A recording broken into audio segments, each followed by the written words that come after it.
Fitri di Biru Bincang Seru Podcast yang ada di FKIP Universitas Bidari ini. Jadi ini merupakan podcast perdana kami yang akan kami upload di YouTube. Kebetulan hari ini saya kedatangan tamu dari Fakultas Keguruan dan Pendidikan Prodi Bahasa Indonesia. Ya, beliau adalah Mas Delvian yang merupakan seorang dosen mata kuliah Pancasila. Mata kuliah Pancasila dan keluarga negara. Kenapa sih kok kita itu milihnya Mas Delvian? Nah, karena hari ini merupakan Hari Pancasila pada tanggal 1 Juni 2024. Nah, untuk Mas Delvian, untuk pertama kali podcast nih, gimana tanggapannya? Ya, kaget pertamanya. Ternyata FKIP ada podcast namanya seru. Dan pada kesempatan yang pertama, ternyata saya pilih menjadi bintang tamu. Ya, sesuai dengan tema, karena tanggal 1 Juni sebagai hari lahir Pancasila. Hari lahirnya Pancasila. Ketika kita mau membicarakan tentang Pancasila nih, kenapa sih kok kita merayakan Pancasila? Bagaimana sejarah Pancasila itu sendiri? Pasti ketika saya ulang tahun gitu, setiap tahunnya diperingati atau bukan diperingati atau dirayakan, kalau diperingati sudah dirayakan gitu. Senang gitu ya, artinya ada sebuah pengakuan atau eksistensi yang muncul. Dan pertanyaan kenapa dirayakan atau diperingati? Yang pertama memang sejak tahun 2016, tepatnya melalui keputusan Presiden nomor 26 tahun 2016, nomor 24 tahun 2016, yaitu ada keputusan dari Presiden Joko Widodo terkait dengan hari lahirnya Pancasila di tanggal 1 Juni. Setelah itu kemudian diliburkan setiap tanggal 1 Juni. Tapi sebenarnya kalau runtuh sejarahnya tidak hanya sejak tahun 2016, tapi sejak tahun 1945 itu ada peristiwa BPUPKI atau BPUPK. Biasanya dijelaskan bahwa di situ ada rapat yang membahas tentang dasar negara. Presiden ataupun Bung Karno pada saat itu kemudian memperkenalkan istilah nama Pancasila pada tanggal 1 Juni. Itulah yang menjadi embrio atau menjadi cikal bakal diperingatinya sebagai hari lahirnya Pancasila, walaupun pada akhir-akhir setelah diputuskan tahun 2016 gitu ya, atau sebelumnya banyak yang kemudian masih memperdebatkan, tetapi di luar dari perdebatan itu pasti bahwa tanggal 1 Juni itu kita mengenal nama istilah Pancasila melalui Bung Karno dalam pidato. Nah, kali ini kan tema dari Hari Lahir Pancasila tahun 2024 ini adalah Pancasila Jiwa Pemersatu Bangsa menuju Indonesia Emas 2045. Nah, bagaimana mereka itu relevan dengan kondisi sosial, politik, dan budaya saat ini? Ya, sebenarnya sudah ada penjelasan yang menjelaskan begini dalam satu teori bahwa di dalam ini kan berkaitan dengan ideologi, bahwa ideologi itu sifatnya ada dua, ada yang bersifat terbuka, ada sifatnya tertutup. Kalau sifatnya terbuka ini artinya dia bisa relevan dengan perkembangan zaman. Kalau tertutup artinya dia tidak bisa berkembang atau tidak bisa menyesuaikan. Nah, Pancasila ini termasuk adalah ideologi yang bisa terbuka, bisa menyesuaikan dengan perkembangan zaman, sehingga dikatakan dalam Pancasila sebagai ideologi terbuka. Dalam konsep materi ini atau dalam konsep pengetahuan ini menjelaskan bahwa Pancasila ini tidak hanya bisa digunakan pada masa kini atau zaman dulu gitu ya. Sehingga kalau anak zaman sekarang mengatakan Pancasila itu sudah kuno gitu, sebenarnya tidak. Ternyata Pancasila ini justru lebih futuristik dibandingkan dengan nilai-nilai yang lain bisa dikatakan. Karena Pancasila ini kalau dalam konteks bernegara ya, karena Pancasila ini kapanpun waktunya itu selalu seseorang itu pasti membutuhkan nilai kelima ini, mulai dari ketuhanan sampai keadilan sosial. Sehingga inilah yang kemudian bisa dikatakan relevan dengan perkembangan zaman dan juga situasi yang ada. Nah, pada posisi politik sosial ekonomi, Pancasila di sini sebenarnya bisa menjadi dua peranan. Yang pertama peranannya adalah menguatkan dari sisi konsep atau gagasan atau ide tujuannya. Yang keduanya adalah ini membatasi terkait dengan perubahan yang muncul. Kalau yang pertama membuat itu menjadi kokoh dengan nilainya, yang kedua dia membatasi ketika ada pengaruh-pengaruh yang muncul. Contoh, ketika kita ada pengaruh budaya asing atau mungkin sebuah pemikiran orang asing begitu masuk ke Indonesia, maka ketika itu sesuai dengan Pancasila, berarti itu bisa jadi pengembang menjadi lebih bagus. Tapi kalau kemudian pada akhirnya bertolak belakang, pada akhirnya ini kemudian akan merusak dari secara pemikiran atau secara nilai di orang Indonesia, sehingga menjadi batas dan juga menjadi komitmen. Dan pada kondisi saat ini memang sangat perlu, apalagi ideologi. Ketika kita berbicara ideologi tidak hanya sebatas sebuah angan-angan gagasan, tapi ideologi itu bentuknya sikap begitu ya. Sikap kita betul. Ketika sikap pertama sudah ada orang itu sholat atau beriman kepada Tuhan, pasti perilakunya dia akan selalu ingat pada Tuhan. Cara visualisasinya adalah dengan ibadah. Kalau untuk nilai-nilai Pancasila bisa dijabarkan nggak gimana sih para generasi muda ini biar menerapkan nilai-nilai dari Pancasila itu sendiri? Sebenarnya kalau kita bicara terkait dengan penerapan ini sebenarnya ada beberapa pada zaman dulu itu yang kemudian ada penataran P4, ada BP7 yang kemudian menjelaskan terkait dengan implementasi setiap sila. Ya. Tapi pada masa ini itu sebenarnya masih relevan, masih hanya saja terkadang tidak kemudian terpaku pada itu gitu ya. Tapi bagaimana implementasi dalam kehidupan sehari-hari itu menjadi prinsip saja. Misalkan contoh ya, sila kemanusiaan. Sila kemanusiaan ini konsep intinya adalah agar kita menghargai atau kita memiliki perasaan sayang kepada orang lain, kemudian kita memiliki rasa empati, simpati, kemudian kita memiliki menghargai, menghormati, itu prinsip. Nah, ketika itu sudah menjadi prinsip, seharusnya kemudian bisa diimplementasikan sehingga tidak terpaku pada sesuatu hal yang harus dijelaskan secara tahapan rinci, gitu ya. Karena setiap orang ketika sudah dijelaskan itu, semua orang bisa melaksanakan hanya saja. Ini yang kemudian generasi itu kadang miss atau kadang berbeda paham antara kita dengan generasi muda. Ya, betul. Mungkin maksudnya bagus gitu ya, tetapi secara pelaksananya tidak sesuai. Ya contoh Robin Hood ya, Robin Hood itu kan mencuri orang kaya kemudian diberikan orang miskin. Ini sebenarnya adalah tujuannya bagus, tapi caranya salah. Nah, Pancasila juga seperti itu. Secara prinsipnya sudah benar, tetapi hanya saja kadang cara teknisnya itu kemudian salah. Bagaimana peran pendidikan dalam menyebarkan pemahaman yang mendalam tentang nilai-nilai Pancasila pada generasi muda? Ada beberapa sudut pandang terkait dengan sisi terkait pembelajaran Pancasila kepada generasi muda. Yang pasti yang pertama adalah pembelajaran, karena dalam pembelajaran ada, kalau sekarang kurikulum merdeka ada yang disebut dengan pendidikan Pancasila. Kemudian kalau di perguruan tinggi ada dua, ada pendidikan kewarganegaraan dan ada pendidikan Pancasila. Selain bentuknya kurikulum, juga ada bentuknya adalah di luar kurikulum, yaitu adalah ekstra kurikulum gitu, atau ekstra kurikuler biasanya. Yang di sana sebenarnya mengajarkan nilai-nilai Pancasila walaupun tidak disebutkan ketuhanan yang Maha Esa, tapi di sana mengajarkan terkait dengan nilai itu. Selain itu ada intra. Kalau intra ini biasanya melalui seperti OSIS, kemudian atau kalau lebih banyak harus kalau ada OSIS ya, kalau di kampus ya ada beberapa ada UKM gitu ya. Itu yang kemudian muncul. Dan saya rasa ketika kita berbicara dengan orang yang pernah sekolah, jadi ada yang sudah lulus dari mungkin SMA atau dari perguruan tinggi, mungkin akan lebih mudah gitu ya, secara kita memahami nilai atau berbicara nilai dibandingkan dengan orang yang tingkat pendidikannya ketika mendapatkan materi ini masih mungkin relatif lebih rendah. Biasanya nilai-nilai ini tidak muncul di sana atau justru ada, tetapi mungkin lebih sedikit dibandingkan dengan ketika orang menempuh pendidikan. Idealnya seperti itu. Nah, sekarang ini gimana pemahaman Pancasila dapat ditingkatkan lagi di kalangan remaja atau generasi muda agar mereka itu menjadi agen perubahan yang berkualitas? Zaman sekarang itu kelihatannya orang berbicara terkait dengan kampanye itu tidak konvensional seperti zaman dulu ya. Zaman dulu mungkin adalah membuat selebaran, poster, kemudian adalah disebarkan kepada orang-orang, kalau tidak melalui mimbar-mimbar akademik, walaupun zaman saat ini masih ada. Tapi sebenarnya kalau kita mau cara strategi itu masih banyak, apalagi saat ini ada digital, gitu. Bisa kita mengkampanyekan melalui itu. Tetapi yang pasti secara konsep dari dulu sampai sekarang itu sama, bahwa Pancasila ini adalah sebuah nilai yang perlu diinternalisasi setiap orang. Caranya seperti apa? Caranya adalah kalau kita berbicara pada pengorbanan moral itu ada tiga. Yang pertama adalah kita tahu dulu. Setelah tahu kemudian kita memahami, kemudian mendalami, setelah mendalami kemudian adalah kita melaksanakan. Sehingga konsep ketiga ini atau tingkatan ketiga dalam pengembangan moral gitu ya, ini perlu juga dalam menjelaskan dengan Pancasila.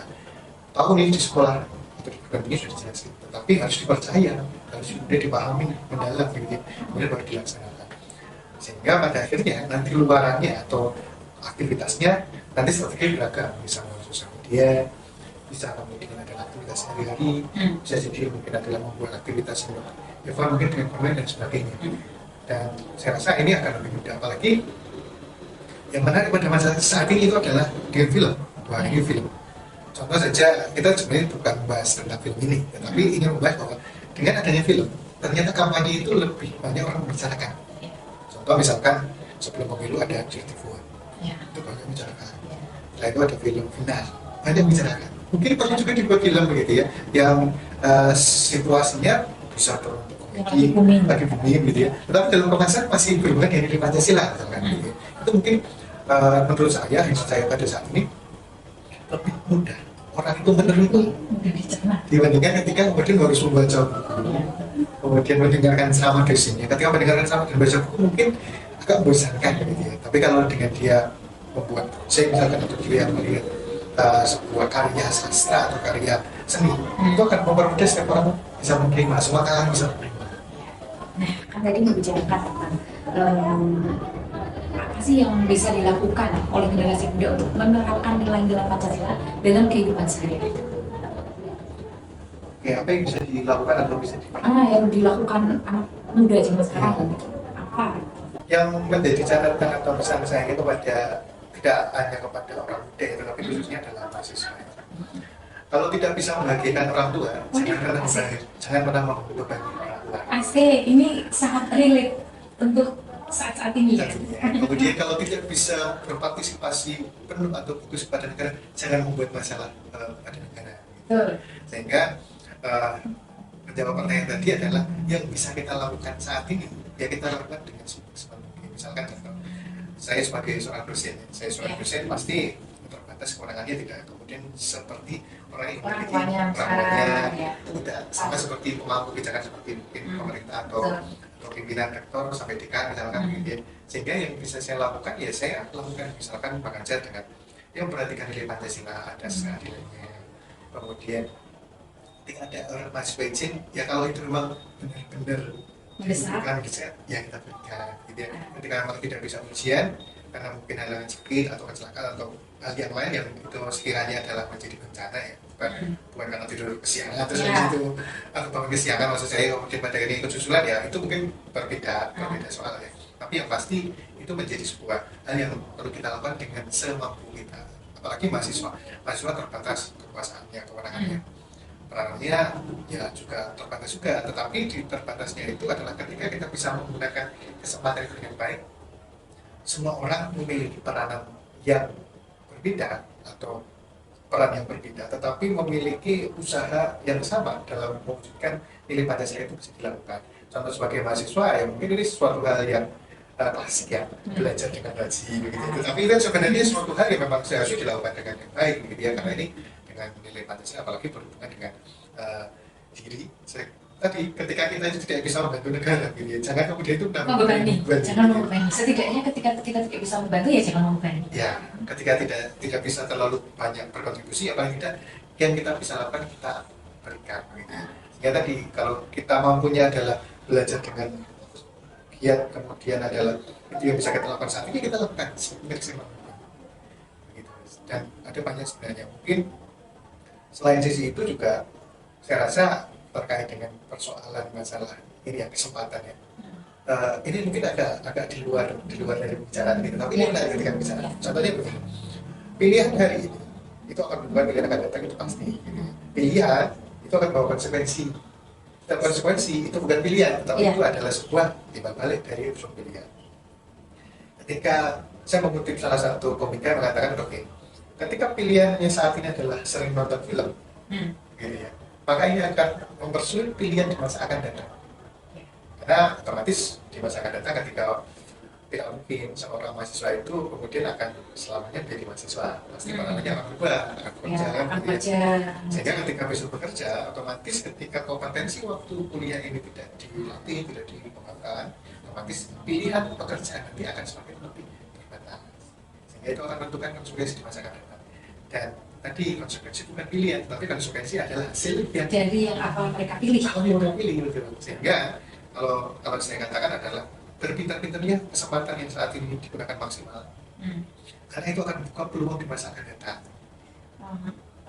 apa namanya harus mengembangkan skill kita. Ya, skill. Kita tuh punya skill apa sih selama kuliah itu, kita ada skill kita itu apa sih, Ya. harus dikembangkan, digali terus gitu. Mungkin ada yang ditambahkan Dan pesan-pesannya? yang perlu diketahui adalah kesempatan ya, mungkin lanjutan dari kesempatan hari ini belum tentu akan datang di hari berikutnya, itu pasti semua orang mengatakan seperti itu. Tetapi mungkin ya akan berbeda. Kesempatan hari ini luas gitu ya, dengan pilihan yang luas, maka otomatis seharusnya gitu ya, dengan pilihan yang banyak ini bisa membuat kita menjadi bisa memilih dengan bijak yang bagus. Karena ketika besok di masa akan datang usia sudah bertambah, kemudian pilihannya semakin sedikit, maka yang terjadi hanya the power of kepekat. Kalau bahasanya mahasiswa the power of kepekat gitu ya. Kepekat itu selalu membuat orang itu yang awalnya tidak termotivasi jadi termotivasi, awalnya kemudian mungkin tidak mau menjadi mau, tetapi itu kan keterpaksaan ya, bukan ketulusan 100%. Sehingga pada akhirnya hasilnya pun kadang-kala juga tidak bagus. Nantinya menurut hemat saya bahwa pilihan menggunakan Pancasila dan pilihan hidup untuk berkontribusi dengan Pancasila sesuai dengan kemampuan maksimal kita bisa mengamankan kehidupan personal atau individu, kehidupan masyarakat kita, kehidupan nanti adalah berbangsa dan bernegara, dan yang terlebih menarik adalah ya kehidupan akhirat gitu ya. Karena saya orang Indonesia yang sudah belajar Pancasila waktu kuliah begitu ya, ataupun sejak SD. Dari sejak SD. Tapi saya kemudian waktu memasuki usia 30 tahunan gitu ya, kemudian bertanya pada diri gitu ya. Ternyata benar kata tingkatan pengetahuan tadi. Ketika orang itu sudah punya pengetahuan yang banyak dan sudah tahu ending dari pengetahuan itu mau diapakan gitu. Setelah itu kemudian ternyata adalah mencari dalam kehidupan saya apa sih yang kemudian memaknai pengetahuan itu untuk menjadi sebuah kebiasaan dalam kehidupan sehari-hari. Nah ternyata setelah saya kemudian mendalami itu, ternyata saya sangat bersyukur di Indonesia bahwa ketika kita di Indonesia adalah bisa belajar atau bisa mengamalkan nilai Pancasila kehidupan bangsa, tapi juga kita mempersiapkan akhirnya karena Indonesia ada nilai religius. Iya. Sehingga pesan saya untuk semua khalayak yang melihat video ini atau podcast ini adalah ya pilihlah yang aman gitu ya. Dulu disampaikan itu closing nih. Nah, apa sih pesan yang ingin disampaikan dari Mas Firvian untuk pada hari lahir Pancasila ini untuk para calon pendidik khususnya dari Fakultas Keguruan dan Ilmu Pendidikan di masa yang akan datang? Di masa akan datang. Di masa akan datang orang mungkin menurut beberapa ahli tidak lagi memiliki nilai religius gitu ya. Karena sekarang sudah eranya semuanya sudah real, sesuatu yang berbentuk gitu ya. Nah, sehingga sebenarnya Pancasila juga menjadi sebuah tantangan di masa akan datang. Apakah Pancasila itu bisa terimplementasikan dengan bagus atau tidak, atau justru ada atau tidak gitu. Karena orangnya yang kemudian sudah beranjak ke arah materialis. Tapi percayalah kepada perkataan ahli yang mengatakan begini, fisik itu akan pudar gitu. Mungkin kalau saya bertemu hari ini dengan misalkan orang lain, dengan cewek atau cowok misalkan, mungkin pertemuan pertama tiba-tiba ganteng ya atau cantik. Tapi kalau sudah bertemu dua kali biasa aja gitu ya Bu ya. Tetapi kalau nilai itu akan konsisten. Hari ini religius, sampai kapan itu ketika orang itu religius itu tidak ada pesan gitu. Orang itu kemudian akan bernilai. Sehingga orang itu bernilai itu tidak hanya dalam konteks adalah material, tetapi dalam konteks memiliki kemampuan atau individunya yang memiliki nilai-nilai, kalau bahasa lainnya mungkin berbeda atau membentuk diri gitu ya, pancar jiwa ya. Kalau Pancasila itu sudah masuk dalam dirinya gitu ya, maka secara perilakunya itu pasti akan lebih bisa dikatakan lebih baik gitu ya. Oke, terima kasih sudah datang di Biru Podcast. Semoga apa yang disampaikan sama Mas Firvian ini bisa didengar, bisa dihayati, kemudian bisa diingat-ingat terus sama generasi muda sekarang. Ya, terima kasih semuanya. Sampai ketemu lagi di podcast yang selanjutnya dengan narasumber atau bintang tamu yang berbeda-beda tentunya. Jangan lupa like, subscribe, komen, dan share sebanyak-banyaknya teman-teman. Terima kasih. Bye.